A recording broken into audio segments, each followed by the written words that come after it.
soy milk. I'm attempting to make a soy milk. All right, so what happened is I used to use Oatly all the time, and I drink coffee and tea, and I like to have a creamer in my coffee. But in an attempt for better health, and also like oils aren't really the best for you, and there's oils in like everything now. So in an attempt to cut back on my oil intake, I switched to soy milk in my coffee. And also it is a good protein source. So I was buying soy milk at Trader Joe's. It's the least expensive I could find. But there are times when it is sold out. So I was like, okay, maybe I could try making my own soy milk because I do have a Soyabella machine. It looks like this.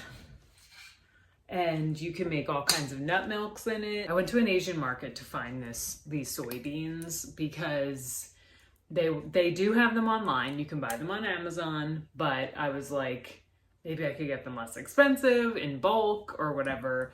So I went to the Asian market and I got a 5-pound bag of soybeans that are non-GMO. Now these are not organic, unfortunately, but they did not have organic. But I do believe you can buy organic ones online, milk, because the Trader Joe's soy milk that I buy is only soybeans and water. There's nothing added to it. So I thought, well, how hard could that be? I soaked these in water overnight. I'm going to rinse them off and then I'm going to put them in the Soybella machine. Now, one of the reasons I've been able to switch, I'm pretty intense about like my coffee and my teas, and I'm kind of picky, I guess you could say, about my creamer. I don't like certain oat milk creamers. I think they're kind of slimy. And and the Oatly is the best one, but it does have the oils. And so I didn't want to keep drinking it.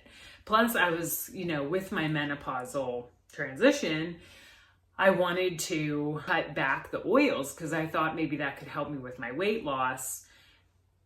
And, because I had gained 15 pounds in menopause. So I don't know if that is part of the reason I've been able to lose some weight. I'm not going to make those claims, but I'm just saying that's a switch that I did make, and I was able to lose 10 pounds in the process. Now, I don't know if that's why, but I drink several cups of coffee. I drink green tea. I like matcha lattes, like stuff like that I make myself. And I have this awesome machine that I use every day. And the reason I was able to make the switch too was because I can froth my soy milk in the machine, the Keurig. I will pop a picture up of the Keurig I have in cup that you stick in it, and it froths the milk. So it's like a latte, like you would get out somewhere. I think my lattes are almost as good as like a Starbucks, honestly. And you can like put in how much sweetener you want and everything. So I love this machine. I'm like obsessed with it. I just wanted to share that because that is one of the things I do with the soy milk that makes it like extra creamy, extra good as well. So maybe you could get like one of those handheld ones, but anyway, I'm gonna do this and attempt the soy milk. This colander. And I will be right back. This is the thing you do it in, this little cup.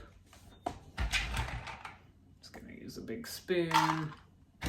There's probably more than one. These really puffed up in the process of oops. Okay, so it locks into place, and then you will fill up your container. There's a couple of lines in here that you would fill it up to. I'm going to fill it up to the bottom line because I think that will be maybe a little creamier. So we'll try that. Two other items that I'm going to be using is this bowl and this nut bag. That's what I could find because I'm probably going to need to like get some of the sediment out of it. So I'm going to do that afterwards. Okay, I'm going to try the mill button because I've never used the milk button before. I've always done mill on my nut milks. So we'll see how that goes. Okay, let's check it out. dripping going on.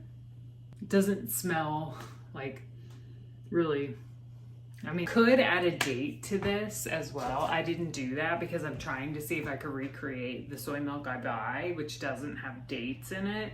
But if you wanted to sweeten your soy milk, you could use like a couple of medjool dates in the thing as it's blending inside the canister.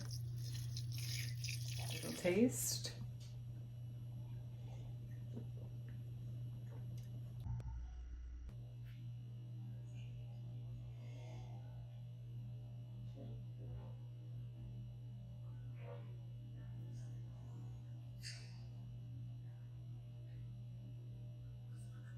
Different.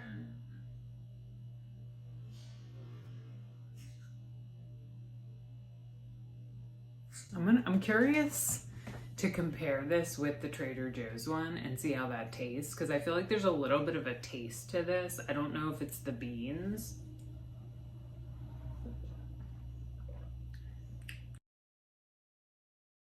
It's got like a little bit of an aftertaste.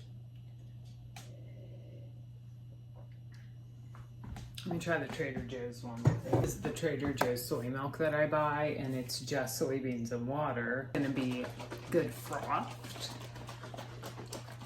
I don't know. It's hard to say. Like, it could be the soybeans. I don't know.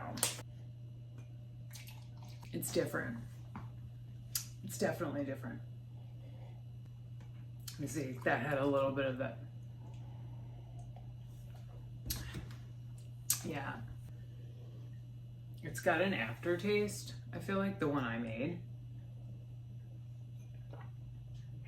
And it also doesn't seem as creamy to me. I don't know, this might not be the best. It has a smell to it. A weird smell. I wonder if it's because it's not organic soybeans. I don't know. The Trader Joe's one doesn't, and it almost has a bit of a sweetness to it. Crap. This happens. That's what I was worried about with making my own soy milk, that it wasn't going to come out as good, because it's like they must do something or get better beans. I don't know. This might be a failed experiment.